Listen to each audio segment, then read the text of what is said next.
and you look at the Republican versus the Democratic conventions, the networks gave the Republican convention 12 times more negative coverage than the Democratic convention.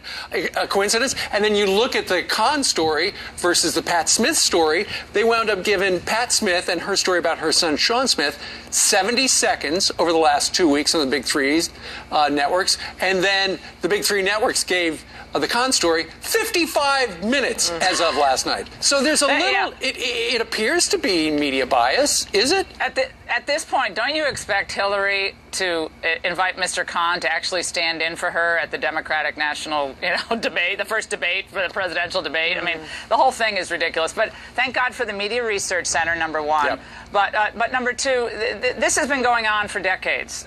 Donald Trump's going to have to ignore the media and go right to the people. This is going to keep happening.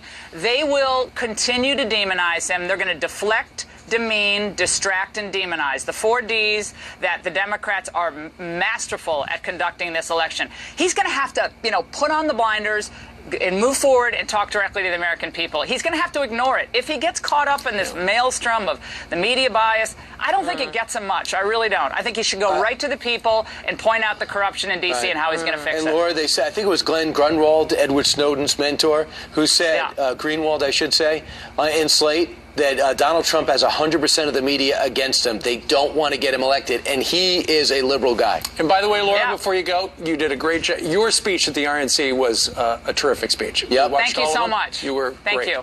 Thank you very much. Thanks, guys. All right, go get him, Laura.